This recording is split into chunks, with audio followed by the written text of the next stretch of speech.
My dear students, I welcome all of you. Myself Dhananjay Joshi, a professor of physics, and I'm here to teach you, all of you students moving from 10th standard to 11th standard, about the basic mathematics required for physics. मैं हिंदी में भी बात करूँगा and I will also teach you in between in English also. So all the concepts which we will study, we will try that all of you understand it thoroughly, and not only understanding, you will apply it in the given problems. आप जो भी पढ़ेंगे वो ना कि सिर्फ conceptual understanding होगा, लेकिन उसके साथ साथ आप इसको बहुत अच्छे से अप्लाई कर सकेंगे गिवन प्रॉब्लम्स को सॉल्व करने के लिए. इसीलिए आज का ये जो टॉपिक है इसके बारे में कुछ इंट्रोडक्शन मैं दूंगा आपको. What is basic mathematics? Basic mathematics for physics. Physics में हमें बहुत सारी चीज़ें पढ़नी है जिसके लिए मैथमेटिक्स का एक बेस होना ज़रूरी है. जैसे कोई भी बिल्डिंग अगर बनता है तो उस बिल्डिंग का जो फाउंडेशन होता है, जो ज़मीन के नीचे होता है, ध्यान दीजिए, ये फाउंडेशन है, और ये फाउंडेशन जितना स्ट्रांग रहेगा उतनी हमारी जो बिल्डिंग बनी है वो उतनी स्ट्रांग रहेगी. ये आपका ग्राउंड है, ग्राउंड के नीचे फाउंडेशन होता है बेटे. उसी तरह अगर फिजिक्स की बिल्डिंग बनानी है आपको तो उसके लिए फाउंडेशन जो लगेगा वो मैथमेटिक्स का फाउंडेशन है. इसीलिए सबसे ज़रूरी जो चीज़ है वो है हमें बेसिक मैथमेटिक्स. जो बेसिक मैथमेटिक्स सीख गया उसको फिजिक्स में कोई दिक्कत नहीं आएगी.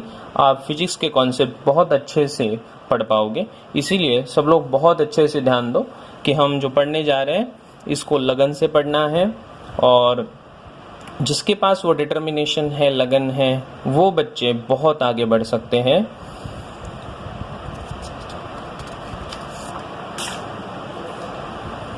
आज जो हम पढ़ने जा रहे हैं उसका नाम है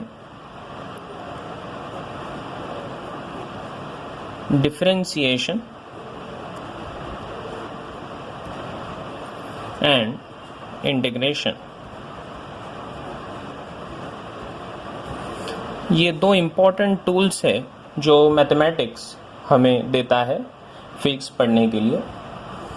व्हाट इज डिफरेंशिएशन, इसको अच्छे से जानेंगे. सबसे पहले डिफरेंशिएशन का मतलब हम समझेंगे, कुछ ग्राफ से समझेंगे.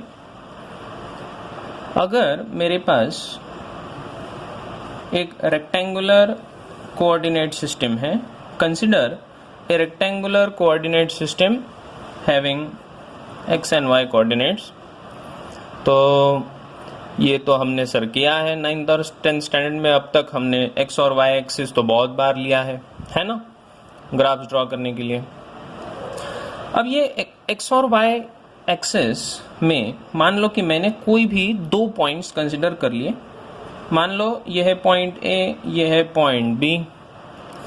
ऐसा मान लेते हैं कि ये जो पॉइंट ए है इसके कोऑर्डिनेट्स है x1, y1, राइट. और ये जो बी पॉइंट है इसके कोऑर्डिनेट्स है मान लो x2, y2.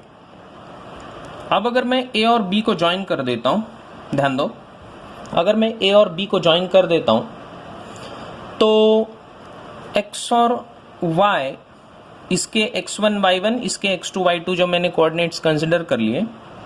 अब अगर मुझे स्लोप ढूंढना है, slope of line A B, तो क्या 10th स्टैंडर्ड में आपने इसको पढ़ा है? हाँ बिल्कुल. स्लोप ऑफ लाइन जो ए बी होगा उसको हम कहते हैं y2 minus y1 upon x2 minus x1. This is slope formula, right. Slope of line A B is y2 minus y1 upon x2 minus x1. इसी को स्लोप को m से भी दिखाते हैं हम. ये हो जाएगा y2 minus y1 upon x2 minus x1, right. Now यहां पर इस ए पॉइंट के लिए जो x1 होगा, व्हाट इज x1? ओरिजिन से लेकर यहाँ तक का जो डिस्टेंस है that is x1, correct. And जो x2 होगा आपका, ये x2 पॉइंट B के लिए यहाँ से लेकर यहाँ तक का जो डिस्टेंस है उसको हम x2 कहेंगे, करेक्ट। इसी लॉजिक से यहाँ से ये जो y1 है इसका पॉइंट, तो ओरिजिन से लेकर यहाँ तक रहेगा y1, और उसी तरह इस पॉइंट B के लिए ओरिजिन से लेकर यहाँ तक का डिस्टेंस है y2। Do you agree with this, है ना। अब मैं क्या करने जा रहा हूँ, ध्यान दीजिए। ये जो आपका स्लोप फॉर्मूला है y2 माइनस y1, इसमें y2 माइनस y1 क्या हो जाएगा, क्या बोल सकते हो। देखिए ये पूरा डिस्टेंस यहाँ से लेकर यहाँ तक y2 है, और यहाँ से लेकर यहाँ तक का डिस्टेंस कितना है, y1 है। समझ रहा है सबको। ये जो पॉइंट है, ये पॉइंट यहाँ से ओरिजिन तक डिस्टेंस है y2, इस पॉइंट से लेकर ओरिजिन तक डिस्टेंस है y1। तो y2 माइनस y1 की अगर बात करें तो कितना डिस्टेंस रह जाएगा, यहाँ से लेकर यहाँ तक का, करेक्ट। तो ये जो डिस्टेंस है आपका ये बन गया y2 माइनस y1। तो इसको मैं ऐसे बोलता हूँ, ये है चेंज इन y कोऑर्डिनेट, है ना, अपॉन लिख दूंगा कि change in x coordinate, x change in y upon change in x, ऐसा भी तो बोल सकता हूं मैं इसको। तो अगर मैं इसको ऐसा लिखूं तो इसको लिखने का एक तरीका होता है, इसको डेल्टा इस सिंबल से लिखते हैं, delta y upon delta x। Delta y का मतलब होता है change in y, delta x मतलब चेंज इन x। तो ये जो डिस्टेंस बना मेरा, ये डेल्टा y हुआ, y2 माइनस y1 मतलब डेल्टा y, यहाँ से लेकर यहाँ तक। और इस लाइन को अगर मैं आगे कंटिन्यू कर दूं तो इसका मतलब ये डिस्टेंस जो हुआ वो हुआ डेल्टा y। उसी से मैं बोल सकता हूँ यहाँ से लेकर यहाँ तक x2 माइनस x1, देखिए ना ये पूरा x2, और यहाँ से यहाँ तक कितना x1, तो x2 में से x1 चला गया, कितना बचा डेल्टा x। यही तो है मेरा डेल्टा x2 माइनस x1, इसको नाम दिया मैंने डेल्टा x। तो मतलब ये भी हो गया डेल्टा x, राइट। अब यहाँ पर एक पॉइंट मैं C ले लेता हूँ। ये जरा ट्रायंगल देखिए ABC, इसमें एक साइड हुआ डेल्टा y, एक साइड हुआ डेल्टा x। अगर मान लिया जाए कि ये एंगल है थीटा, तो delta y by delta x क्या tan थीटा हो जाएगा। हाँ बिल्कुल, ये तो मेरा tan थीटा है, ये स्लोप है ना। इसको तो आपने पढ़ा होगा कि स्लोप होता है tan थीटा, है ना। और वो tan थीटा है यहाँ पर delta y upon delta x। तो इससे आप सब लोग परिचित हो। अब मैं यहां से कुछ आगे इंटरेस्टिंग चीज बता रहा हूं आपको। अब ऐसा मान लेते हैं कि ये जो दो पॉइंट्स है A और B, ये दो पॉइंट्स बहुत ही पास आए। जैसे यहां पर देखिए, ये जो A और B पॉइंट्स थे, जब ये बहुत ही पास आ जाएंगे एक दूसरे के, जैसे पास आते जाएंगे तो आपका ये जो पॉइंट है डेल्टा y ये घटते जाएगा और डेल्टा x ये भी घटते जाएगा। जब ये इतना छोटा हो जाएगा, बहुत ही छोटा, तो जब ये बहुत छोटा हो जाता है तो इसको डेल्टा y की जगह इसको dy से जाना जाता है, ठीक है। और डेल्टा x को dx इस तरह से लिखेंगे। और यहाँ पर फिर से एक छोटा सा ऐसे ट्रायंगल बनेगा, है ना। तो ये जो ट्रायंगल आपको दिख रहा है, मैं इसको यहाँ पर ऐसे ड्रॉ करता हूँ। देखिए ये ऐसा एक ट्रायंगल बनेगा बेटे। ये है पॉइंट A, ये पॉइंट B। इसको मैग्नीफाई करके दिखा रहा हूँ आपको।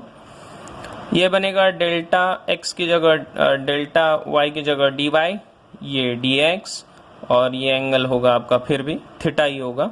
तो यहाँ पर फिर से स्लोप हो जाएगा tan थीटा, जो है dy बाई dx। और इसी को मैं लिख सकता हूँ कि इट इज चेंज, क्या है ये, चेंज इन y वेरिएबल। ये जो y वेरिएबल है आपका, वेरिएबल का मतलब क्या होता है, वेरिएबल मतलब जो बदलने वाला है। वेरिएबल का मतलब होता है जो बदलने वाला है। चेंज इन y वेरिएबल या y कोऑर्डिनेट अपॉन चेंज इन एक्स वेरिएबल या एक्स कोऑर्डिनेट, ऐसा भी कह सकते हो। तो ये जो चेंज वाला चीज है इसी को हम कहते हैं variation of y with respect to. अब इस बात को अच्छे से समझो।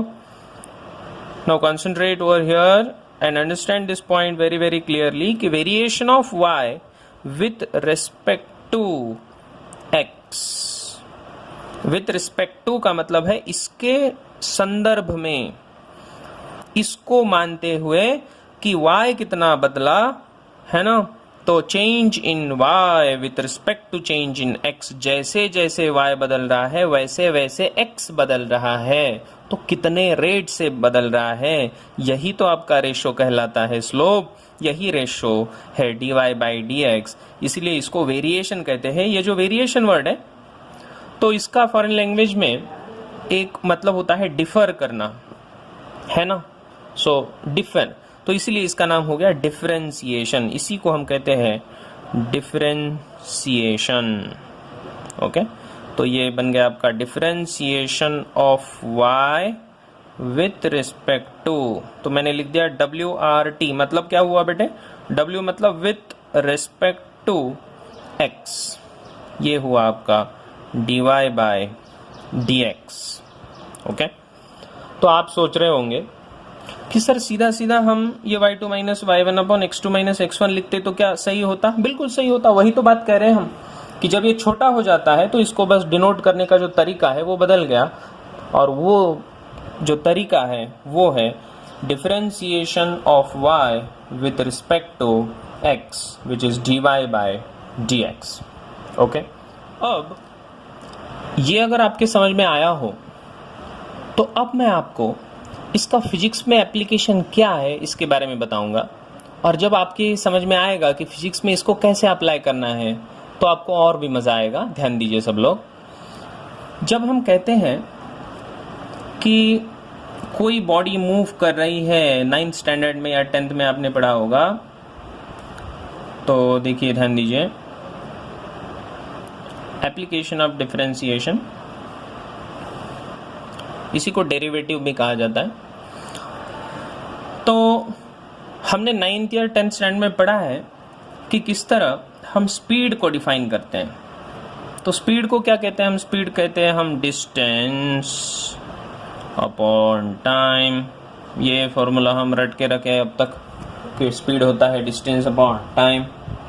लेकिन अब मैं आपको अगर ऐसा बोलूं कि मैं अपनी स्कूटी लेके निकला, है ना, मेरी गाड़ी लेके मैं निकला और अब मैं जा रहा था बाजार से, तो रास्ते में कोई आया तो मैंने ब्रेक दबाया, कोई रास्ते पे नहीं था तो मैं एकदम फास्ट स्पीड से आगे चला गया।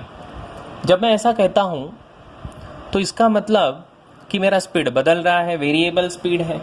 जब मेरा स्पीड वेरिएबल है बेटे, स्पीड अगर वेरिएबल हो गया, वेरिएबल का मतलब क्या होता है सर, वेरिएबल का मतलब होता है बदलने वाला चीज, है ना। जो चीज बदल रहा है उसका नाम है वेरिएबल, बदलने वाला। तो मेरा स्पीड बदल रहा है, बिल्कुल बदल रहा है। तो अभी भी मैं डिस्टेंस अपॉन टाइम का जो फॉर्मूला है क्या वो मैं यूज कर सकता हूं। तो अब इसका आंसर है कि अब मैं स्पीड का डेफिनेशन ही बदल देता हूं, अब मैं स्पीड के टाइप्स बदल देता हूं और अब मैं कहूंगा एक इंस्टेंटेनियस स्पीड को डिफाइन करूंगा। इंस्टेंटेनियस स्पीड,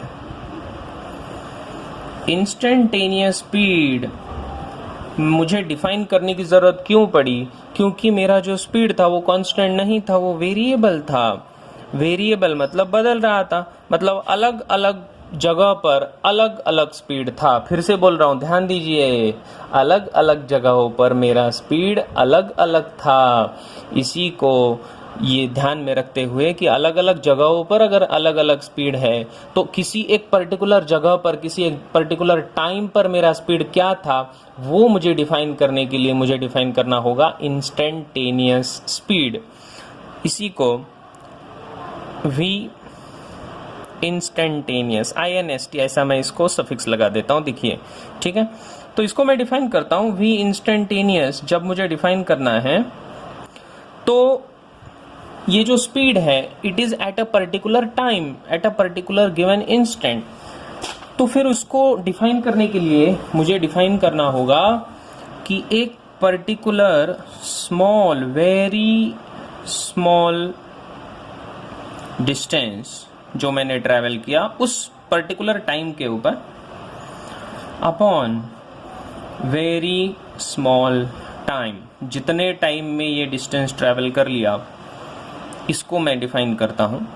तो वेरी स्मॉल जब हम कहते हैं डिस्टेंस, है ना, तो यहां पर डिस्टेंस को x लिखते थे, टाइम को t लिखते थे। तो उसी तरह यहां पर वेरी स्मॉल डिस्टेंस को लिखेंगे dx और वेरी स्मॉल टाइम को डिनोट करेंगे dt इससे।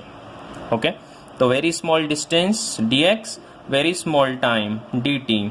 तो ये इंस्टेंटेनियस स्पीड का मुझे फॉर्मूला मिला, क्या है वो, it is the very very small distance travelled, बहुत ही छोटा, है ना। जैसे मान लो कि मैं ऐसे जा रहा था, इस पॉइंट A से लेकर B तक मैं जा रहा था, तो किसी बीच वाले पॉइंट पर कितना मेरा स्पीड था ये अगर ढूंढना है तो इसी पॉइंट पर दो छोटे पॉइंट्स ले लो जो एक दूसरे से बहुत ही पास हो। ध्यान दीजिए, P और Q नाम के दो पॉइंट्स ले लिए मैंने जो एक दूसरे के बहुत ही करीब है ना, और इनके बीच का जो दूरी है बेटे, ये दूरी है dx, और ये दूरी, ये डिस्टेंस ट्रेवल करने के लिए मुझे जो टाइम लगा वो टाइम है dt। तो मुझे मिल जाएगा instantaneous speed at this particular instant. इसीलिए उस इंस्टेंट पे, उस टाइम पे जो स्पीड है उसका नाम है इंस्टेंटेनियस स्पीड। ओके, तो ये स्पीड क्या है, it is the speed at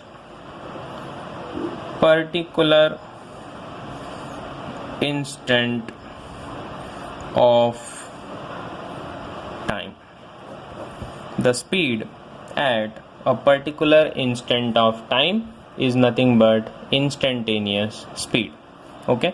तो ये फायदा हुआ मेरा कि ये छोटा बदलाव, किसमें छोटा बदलाव, डिस्टेंस का छोटा बदलाव upon distance, very small change in time which is differentiation of x with respect to t, है ना। तो dx by dt is nothing but differentiation of x with respect to t, ऐसा भी हम इसको कह सकते हैं। ओके, तो ये आपके समझ में आया। उसी तरह अगर हम डिफाइन करें एक्सेलरेशन को, तो एक्सेलरेशन नाम का कोई आदमी है क्या? हाँ, ये एक फिजिकल क्वांटिटी है एक्सेलरेशन। हाँ बेटे ध्यान दो, एक्सेलरेशन नाम का एक क्वांटिटी है, फिजिक्स में आता है। एक्सेलरेशन को हमने डिफाइन किया था, क्या था वो, change in velocity upon change in time, right, change in velocity upon change in time. अब ये जो एक्सेलरेशन है ये चेंज इन वेलोसिटी की बात करता है, तो चेंज का मतलब dv, वेलोसिटी का v, dv upon dt, change in time. इसीलिए मैं एक्सेलरेशन को भी बोल रहा हूँ, it is dv upon dt। Acceleration is change in velocity per unit change in time. जैसे जैसे वेलोसिटी बदल रहा है उस जैसे जैसे वेलोसिटी के साथ जब टाइम बदल रहा है तो उनका रेशियो कहा जाता है एक्सेलरेशन, राइट। तो ये है आपका differentiation of velocity with respect to time, that is your acceleration. तो अब आप बोलोगे सर ये डिफरेंशिएशन जो आप बोले तो ये तो कुछ नहीं है, बस आप चेंज की बात कर रहे हो। हाँ, तो आपने बिल्कुल सही समझा है, मैं बस चेंज की बात कर रहा हूँ, है ना, चेंज की बात कर रहा हूँ मैं। तो ये चेंज मुझे और कहाँ पर यूज आएगा, तो वो किसी ग्राफ में भी आ सकता है। जैसे फॉर एग्जांपल ध्यान दीजिए, अगर मेरे पास कोई कर्व है, इस तरह का कर्व है, ये एक कर्व है बेटे, ठीक है, एक ग्राफ मैंने ड्रॉ किया x और y एक्सिस के ऊपर, ठीक है। अब इसको अलग अलग जगह पर अलग अलग टेंजेंट्स हो सकती है, यस और नो। इस पॉइंट पर अगर कोई टेंजेंट ड्रॉ कर दी जाए ये है पॉइंट ए, तो यहाँ पर एक टेंजेंट मैंने ड्रॉ कर ली। ये दूसरा पॉइंट बी, यहाँ पर एक टेंजेंट मैंने ड्रॉ कर ली। ये है पॉइंट सी, यहाँ पर एक टेंजेंट मैंने ड्रॉ कर ली। अलग अलग जगहों पर अलग अलग टेंजेंट्स हैं। क्या इन तीनों टेंजेंट्स का, tangent at A, tangent at B and tangent at C, क्या इन तीनों का स्लोप सेम है? ये मेरा क्वेश्चन है। क्या इन तीनों का स्लोप सेम है? जी नहीं, इनका स्लोप सेम नहीं है। क्यों? क्यों? एंगल जो है, इनका एंगल एक्स एक्सिस के साथ बनाया हुआ थीटा वो अलग अलग है ना? क्योंकि हम क्या कहते हैं, स्लोप को अभी अभी तो डिफाइन किया था tan थीटा करके, है ना? वो dy बाई dx वाला फंडा नहीं भी समझ में आए तो ये तो समझ में आएगा कि स्लोप को क्या डिफाइन किया था बेटे, tan थीटा। उस लॉजिक से एंगल ए का ये जो टेंजेंट है एट ए, इसका एंगल एक्स एक्सिस के साथ देखिए, इसका एंगल देखिए और इसका एंगल देखिए। क्या तीनों का एंगल सेम होगा? नहीं। इसका मतलब कि तीनों का स्लोप भी डिफरेंट होगा? जी हाँ। चलो ये तो आप समझ गए कि तीनों का स्लोप अलग अलग है। तो फिर इसका स्लोप ढूंढना कैसे ढूंढेंगे? तो डिफरेंशिएशन वाला फॉर्मूला है ना। तो मैं कह सकता हूं कि slope at A, M A मतलब स्लोप एट ए, तो वो स्लोप क्या होगा बेटे? वो होगा dy by D X at point A, at A, है ना। उसी तरह से स्लोप एट बी क्या होगा आप बताइए? Slope at B will be dy by dx change in y with respect to change in x at point b। उसी तरह से स्लोप एट पॉइंट c क्या होगा? It is change in y upon change in x at point c। तो ये आपके समझ में आ गया है ना। अब मैं आपको इसको तो अब ध्यान दें, फॉर्मूली फॉर डिफरेंशिएशन, इसमें अगर आप 11th और 12th स्टैंडर्ड में पढ़ेंगे मैथमेटिक्स में, तो वहाँ पर एक कॉन्सेप्ट आता है लिमिट्स एंड डेरिवेटिव्स। तो लिमिट्स एंड डेरिवेटिव्स जो टॉपिक है मैथमेटिक्स का, यहाँ से आपको बहुत अच्छे से इस कॉन्सेप्ट का अंडरस्टैंडिंग मिलेगा कि किस तरह से ये अलग अलग जो फॉर्मूली है डिफरेंशिएशन ढूंढने के लिए, डेरिवेटिव्स ढूंढने के लिए, वो कैसे आते हैं। लेकिन आज मैं जो आपको पढ़ा रहा हूँ कॉन्सेप्ट, आज मैं जो आपको अप्रोच पढ़ा रहा हूँ, this approach is not by limits and differentiation. ये जो अप्रोच आज का है, ये लिमिट्स एंड डेरिवेटिव्स का अप्रोच नहीं है, मैथमेटिक्स के उस पार्ट का अप्रोच नहीं है। इसको बाद में कभी पढ़ा दूंगा मैं, या फिर मैथमेटिक्स में भी हो जाएगा। लेकिन आज जो अप्रोच पढ़ने जा रहे हैं, ये सिंपल फॉर्मूला बेस्ड अप्रोच है। देखिए ध्यान दीजिए, formula based approach. Okay, formula based approach का मतलब होता है कि सीधा सीधा फॉर्मूला अप्लाई करके इसका आंसर कैसे ढूंढा जाए, इसको हम देखने वाले हैं। क्योंकि ये सीधा सीधा फिजिक्स में हमें काम में आएगा। तो अब शुरुआत के चैप्टर में ही अगर इसका यूज़ हो तो पूरा मैथमेटिक्स पहले पढ़ा के फिर उसको फिजिक्स पढ़ाना अगर चालू कर दूं मैं तो बहुत टाइम भी जाएगा। इसलिए सीधा फॉर्मूले से चालू कर रहा हूं, ये ध्यान दो। अब ये फॉर्मूला बेस्ड अप्रोच क्या है कि जैसे मान लो कि फॉर एग्जांपल एक मशीन है आपके पास, है ना। इस मशीन में कुछ तो इनपुट अगर आपने दिया तो इस मशीन से कुछ तो आउटपुट निकलेगा। क्यों भाई, है ना। मशीन क्या होती है, मशीन में कुछ तो आप इनपुट देते हो और वो मशीन उसके ऊपर कुछ प्रक्रिया करेगा, है ना। ये मशीन जो है इस इनपुट के ऊपर कुछ प्रक्रिया करेगा, कुछ प्रोसेस करेगा और आउटपुट देगा बाहर। अब मैं क्या करूँगा, इसी मशीन के जैसा, जैसे फॉर एग्जांपल जैसे गाय होती है बेटे अपने घर में, अपने गांव में होती है गाय। इस गाय को कुछ तो आप खाने को दो, चारा दे दो, है ना। तो चारा क्या हो गया, इनपुट हो गया, और वो गाय उसको खा लेगी, पचाएगी और दूध देगी। तो दूध क्या हो गया, आउटपुट हो गया। तो ये गाय नाम की जो मशीन थी, इसने कुछ इनपुट लिया, उसको प्रोसेस किया और कुछ आउटपुट दिया, राइट। तो अब इस प्रोसेस के बारे में मैं आपको नहीं बता रहा हूँ, मैं आपको सीधा सीधा इनपुट और आउटपुट की बात कराऊंगा। ध्यान दीजिए, मैं आपको सीधा सीधा इनपुट और आउटपुट की बात कराऊंगा। तो उसी तरह मेरा ये जो प्रोसेस है वो है डिफरेंशिएशन, ठीक है, डिफरेंशिएशन नाम का प्रोसेस। तो इसको एक ब्लैक बॉक्स की तरह हमें पढ़ना है। ध्यान दीजिए, जब मैं कहता हूं कि मुझे ये पढ़ना है तो इसके लिए सबसे पहले मुझे पढ़ना होगा फंक्शन। अब मैं एक फंक्शन नाम का अप्रोच आपको पढ़ाऊंगा और ये फंक्शन नाम का अप्रोच बहुत ही इंटरेस्टिंग है। फंक्शन नाम का ये जो वर्ड है बहुत इंटरेस्टिंग है। चलिए मैं इसके बारे में कुछ आपको बताता हूँ। जैसे आपके गांव में कुछ फंक्शन हॉल होती है ना, तो फंक्शन हॉल मतलब क्या होता है कि फंक्शन हॉल में क्या क्या चीज़ें होती है, कोई कार्यक्रम होता है ना, फंक्शन हॉल होता है। फंक्शन हॉल में कौन से कार्यक्रम होते हैं बेटे, जैसे कोई शादी होता है मान लो, है ना, किसी का शादी होता है, किसी का बर्थडे होता है, राइट, है ना, तो हम धूम मचाते हैं, राइट, किसी को गिफ्ट दे देते हैं इस तरह, राइट। अब फंक्शन का मतलब होता है कि रिश्ते जोड़ना। फंक्शन का मतलब होता है रिश्तों को जोड़ना। जैसे शादी है तो रिश्ता जुड़ रहा है बेटा, है ना, रिश्ता जुड़ रहा है। किसके बीच में ये रिश्ता जुड़ रहा है? किसी एक आदमी और किसी एक लड़का और एक लड़की के बीच में एक रिश्ता जुड़ने जा रहा है, तो उसको फंक्शन कहा जाता है, उसी को शादी हम कहते हैं, है ना। तो उसी तरह ये जो कॉन्सेप्ट है इसको मैं इसी अप्रोच से आपको पढ़ाऊंगा। तो क्या है ये, ध्यान दीजिए सब लोग। जब मैथमेटिक्स में हम इसकी बात करते हैं तो मैथमेटिक्स में हम एक फंक्शन को डिफाइन करते हैं किसी वेरिएबल के साथ। मान लो कि ये y एक वेरिएबल है, y एक वेरिएबल है, उसी तरह x भी एक वेरिएबल है। x और y दोनों वेरिएबल्स हैं, है ना। तो जब मैं इन दोनों के बीच एक रिलेशन को स्थापित करता हूं, एक किसी रिश्ते को इस्टेब्लिश करता हूं, तो इसको कहा जाता है फंक्शन।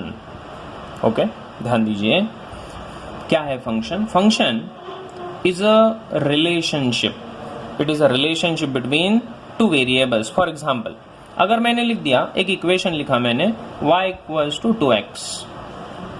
जब मैंने लिख दिया y इक्वल्स टू 2x, तो इस केस में ये y और x, ये जो मियाँ बीबी है, इन्होंने आपस में डिसाइड कर लिया।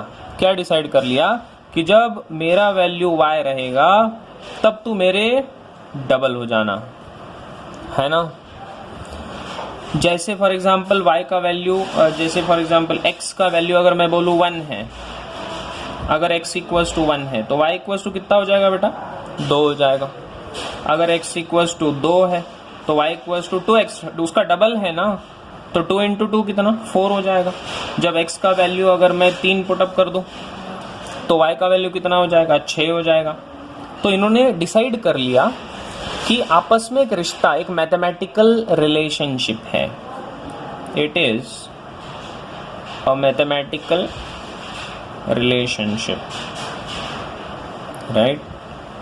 किसी मैथमेटिकल रिलेशनशिप को आपस में जोड़ देना, इसका मतलब होता है बेटे फंक्शन। ओके, तो इस तरह का कितने फंक्शन हो सकते हैं दुनिया में? Infinite number of function. जैसे for example y equals to X square एक फंक्शन है। x बोलेगा कि जब मेरा वैल्यू x होगा तब तेरा वैल्यू क्या होना चाहिए? एक्स स्क्वायर होना चाहिए, है ना। जैसे बीवी बोलेगी कि जब मैं घर में चपाती बनाऊंगी तेरे लिए तो तू बाहर जाके काम करना। आपस में एक रिश्ता बना लिया। या फिर इसने डिसाइड कर लिया कि जब मैं घर में आऊँगा तो तू मेरे लिए पानी ला देना है ना, एक रिश्ता है, एक उन्होंने समझौता कर लिया, है ना। जैसे वाइफ ने बोल दिया कि मैं बाहर जाके नौकरी करूँगी तो तू मेरे लिए घर पे खाना बनाना, ऐसा कुछ एक रिश्ता बना दिया दोनों ने, है ना। तो ये जो रिश्ता है ये अलग अलग प्रकार के हो सकते हैं। जैसे y equals to X square minus 2x plus 3। ये ऐसा कुछ देखा देखा सा लगता है यार। देखो यार, y equals to X square minus 2x plus 3 कुछ देखा देखा सा लगता है क्या? हाँ बिल्कुल देखा देखा सा लगता है। कैसा इक्वेशन है? क्वाड्रेटिक है यार, क्वाड्रेटिक है ना। तो क्वाड्रेटिक नाम तो पढ़ा ही होगा। तो रिश्ता कैसा हो गया? क्वाड्रेटिक रिलेशनशिप हो गया। उसी तरह से अगर मैं लिख दूं y equals to sine x, y equals to sine x, क्या ये रिलेशनशिप हो सकता है? हाँ बिल्कुल हो सकता है। यहाँ पर x और y क्या होंगे? ये x एक एंगल होगा, ये y एक थीटा, एक y एक वैल्यू होगा, है ना। This x is a theta, angle है ये। तो इस तरह का रिलेशनशिप हो सकता है। कैसा है ये? ट्रिग्नोमेट्रिकल है ना। ट्रिग्नोमेट्री में पढ़ा है आपने इसको, राइट। ये ट्रिग्नोमेट्रिक रिलेशन हो गया। सो दिस इज ट्रिग्नोमेट्रिक फंक्शन। तो अब समझ में आ रहा है फंक्शन का मतलब? ट्रिग्नोमेट्रिक फंक्शन है। ये कैसा है बेटे? अलजेब्रिक फंक्शन है। ये अलजेब्रा से आया ना, तो अलजेब्रिक फंक्शन बन गया, बात खत्म, राइट। इसको अलजेब्रिक फंक्शन कहा जाएगा, इसको ट्रिग्नोमेट्रिक फंक्शन कहा जाएगा, है ना। तो इस तरह से बहुत सारे होंगे, है ना, आगे आएंगे। तो इसको y equals to E raise to X भी तो हो सकता है ना, ऐसा भी हो सकता है। या फिर y equals to X raise to कुछ तो क्यूब होगा, या फिर x रेस टू n भी हो सकता है, कुछ भी हो सकता है, राइट। इस तरह ये मतलब है फंक्शन का। तो क्या ये फंक्शन वाली बात सबके समझ में आ रही है? फंक्शन का मतलब होता है इट इज अ रिश्ता, ये एक रिश्ता है, इट इज अ रिलेशनशिप। कैसा रिलेशनशिप है? Mathematical relationship. किसके बीच में? x और y के बीच में, या फिर कोई भी हो सकते हैं, जैसे p और q भी बोल सकते हो आप, या फिर आप s और t भी बोल सकते हो, इनके बीच का रिश्ता भी बोल सकते हो, है ना। तो दिस इज अ फंक्शन। ऐसे फंक्शंस जब हम यूज करते हैं फॉर्मूला बेस्ड अप्रोच में, तो कैसे होता है? चलो इसको पढ़ें कि मैथमेटिक्स में जब हम इस डिफरेंशिएशन को पढ़ेंगे तब यहाँ पर कुछ इनपुट दिया जाएगा और यहाँ से कुछ आउटपुट आएगा। तो ध्यान दीजिए, जो इनपुट होगा वो कोई फंक्शन होगा, और उस फंक्शन को प्रोसेस करके जो आउटपुट मिलेगा वो उसका डिफरेंशिएशन होगा या डेरिवेटिव कहा जाएगा, ठीक है। तो जैसे फंक्शन में y इक्वल्स टू, इसको लिखा जाता है f ऑफ x। देखिए अब मैं क्या लिखने जा रहा हूं, y इक्वल्स टू f और ब्रैकेट में x का मतलब होता है कि y और x इन दोनों में कोई एक रिश्ता है, फंक्शन है, इसलिए इसको लिखा जाता है, ये उसका टर्मिनोलॉजी है, y equals to f of x। और जब डिफरेंशिएशन आएगा तो उसको लिखा जाएगा dy by dx। Okay, differentiation को क्या लिखा जाएगा बेटे? dy by dx। ओके, या फिर इसको हम लिखते हैं कैपिटल F लिख देते हैं, चलेगा? कैपिटल F ऑफ x चलेगा। तो dy बाई dx उसका प्रोसेस्ड वर्जन है, आउटपुट है उसका।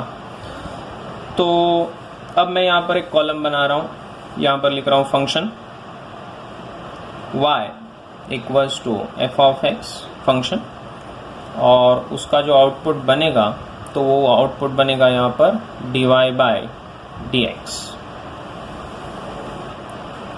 तो देखिए ध्यान दीजिए, सबसे पहले ये देखा गया कि अगर आप y equals to X raise to n नामक इस फंक्शन को यूज करते हो तो उसका जो dy बाई dx होगा, उसका जो डिफरेंशिएशन होगा, उसका फॉर्मूला डायरेक्टली पढ़ने वाले, अभी अभी मैंने बताया फॉर्मूला बेस्ड अप्रोच है, तो उसका फॉर्मूला हो जाएगा dy बाई dx, उसका डिफरेंशिएशन होगा n X raise to n minus 1।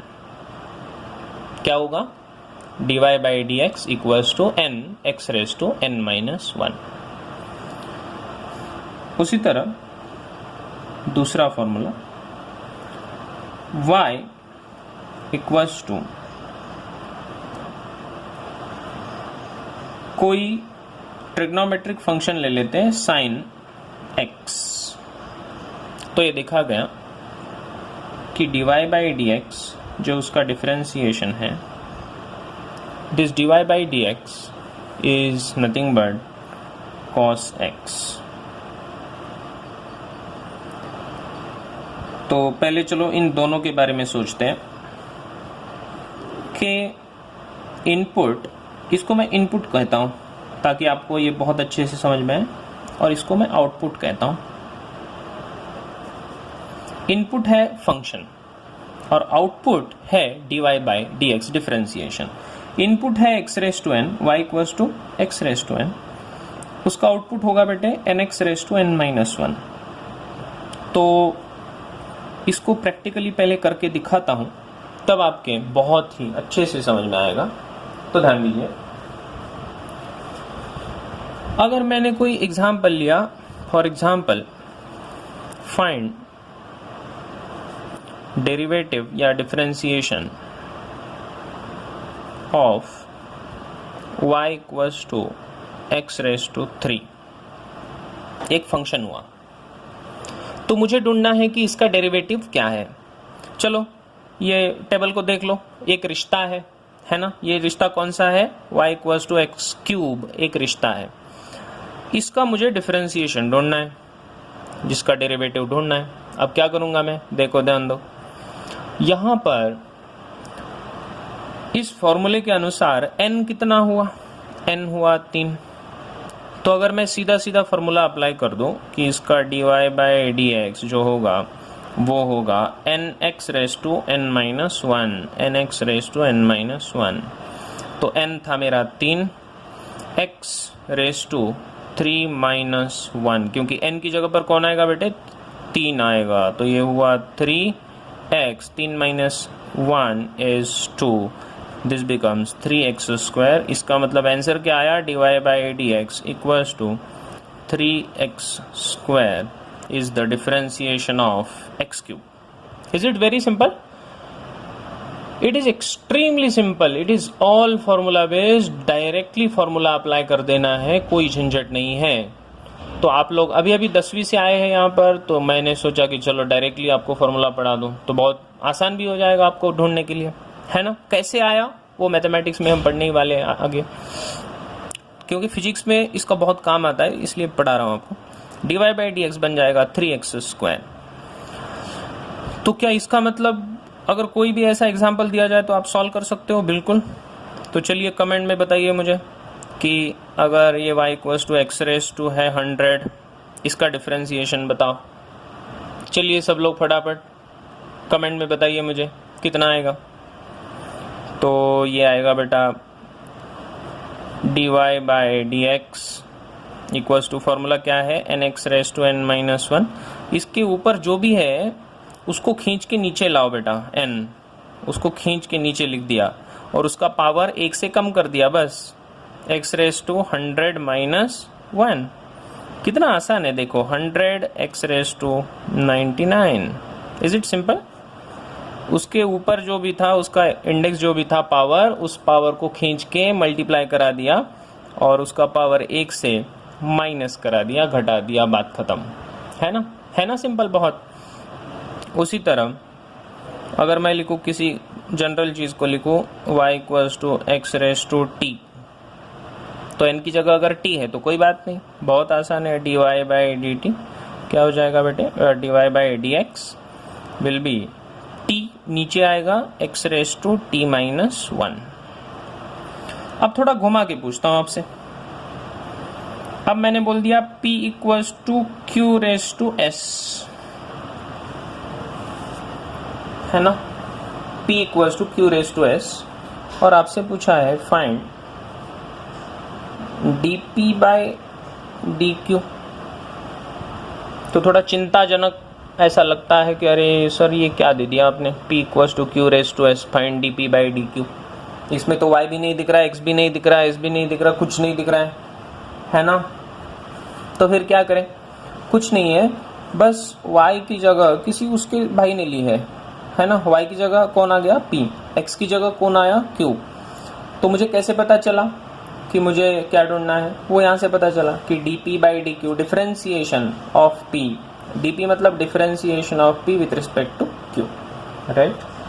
तो क्या हमने पहले जो किया था वही करना है, बिल्कुल वही करना है ना। क्या करना है, dp by dq equals to उसके पावर जो भी होगा आके मल्टीप्लाई हो जाएगा और उसके पावर को 1 से कम करना है, q का q रह जाएगा s माइनस 1। तो ये मैंने वेरिएबल ही चेंज कर दिया, है ना। तो क्या समझ में आया, it was very simple, right. आगे बढ़ते हैं। अब इससे थोड़ा और एक अलग कुछ डिफरेंट हो जाए, है ना। देखो ध्यान दो, थोड़ा सा डिफरेंट बना देता हूं। अब अगर मैं आपसे कहूं कि y equals to X raise to T square minus 1, देखो मैं आपसे बोल दूं कि y equals to X raise to T square minus 1, मैंने लिख दिया, तो चिंता करने लायक नहीं है। देखिए ये जो टी स्क्वायर माइनस 1 जो दिख रहा है वो पूरा ब्रैकेट अगर मैं इसको डाल दूं तो क्या n की जगह टी स्क्वायर माइनस 1 है? हाँ बिल्कुल। तो क्या इसको एज इट इज ट्रीट करना है? Yes, this t is a variable, this t is a constant, तो इसीलिए सीधा सीधा इसको n मान के चलो, तो यहाँ पर n का वैल्यू कितना हो गया? T square minus 1। तो dy by D X equals to X raise to T square minus 1, क्योंकि मेरा फॉर्मूला क्या है? T square minus 1 into minus 1 X का पावर, और ये जो ऊपर जो था वो n नीचे आके मल्टीप्लाई हो जाएगा, यहाँ पर n होना चाहिए, तो वो n कितना होना चाहिए? T square minus 1 into X raise to ये माइनस 1 माइनस 1 माइनस 2, तो T square minus 2, that will be your answer. Is it clear? ये समझ में आया? बताइए अगला वाला एग्जाम्पल आप करके मुझे बताइए। y इक्वल्स टू, अगर मैं बोलूं x raise to n plus 1, फटाफट कमेंट में बताइए इसका आंसर क्या होगा everyone. y equals to x raise to n plus 1, find dy by D X. Can you find it out? चलिए देखते हैं कौन करता है इसको सबसे पहले। So y equals to X raise to n plus 1, find dy by D X. बताइए, वीडियो पॉज करिए और बताइए क्या आएगा dy बाई डी एक्स। तो बहुत आसान है, n का जगह किसने लिया बेटे? n प्लस 1 ने लिया। n का जगह किसने लिया? n प्लस 1 ने, तो सीधा सीधा dy by D X will be equals to, जो भी ऊपर था वो नीचे आके मल्टीप्लाई हो जाएगा, n plus 1 X raise to n plus 1 minus 1। Is it clear? तो ये बनेगा n प्लस 1 x का पावर, ये प्लस 1 माइनस 1 कैंसिल तो 0, तो इसलिए x raise to n, and this will be the answer. देखो किसका इसका सही है? Answer is n plus 1 x raise to n, that is your answer. Okay, अब कभी कभी और ज़्यादा दुविधा में अगर पड़ जाए आप लोग, लेकिन घबराओ नहीं, आपको बोला जाए y इक्वल्स टू है root X, find dy by D X, अगर ऐसा कहा जाए तो फिर क्या करना पड़ेगा? तो कुछ नहीं है, इसको अच्छे से देखो मैं क्या करने जा रहा हूँ। इसको इंडेक्स के फॉर्म में अगर लिखा जाए तो ये होगा y equals to root X का मतलब होता है x to the power 1/2 half, y equals to x का पावर 1/2, x का इंडेक्स हो जाएगा हाफ 1/2। तो यहाँ पर सीधा सीधा पहचानने में आया कि n इक्वल्स टू कितना? हाफ, तो सॉल्व हो गया। dy by D X will be equals to nx raise to n minus 1, इसका पावर जो भी है वो नीचे आया, हाफ इंटू x और हाफ माइनस 1, राइट, ये हो जाएगा half minus 1। So this is equals to half x to the power 1/2 minus 1। देखिए 1/2 माइनस 1 मतलब कितना? माइनस 1/2। यस और नो? 1/2 माइनस 1 कितना? माइनस 1/2। अब ये माइनस 1/2 क्या होता है? किसी भी चीज़ को माइनस अगर उसका पावर है तो उसका रेसिप्रोकल किया जाता है, तो ये बन जाएगा, ये 1/2 तो है ही, 1/x रेस टू 1/2। इसका मतलब ये हुआ 1/2, 1/x का पावर 1/2 मतलब रूट x होता है, तो ये बन जाएगा 1/2 root x, and that will be your answer, right, dy by D X. क्या ये सबके समझ में आया? ओके, उसी तरह से अब आप कर सकते हो क्या? चलो चैलेंज देता हूं आपको, x रूट x करेंगे। Example y equals to x root x, find dy by dx। चलिए करके बताइए सब लोग, कमेंट में इसका आंसर दीजिए। y equals to x root x क्या होगा? घबराना नहीं है, शांति से काम लो। देखिए इसको पहले थोड़ा सिंप्लीफाई कर देते हैं।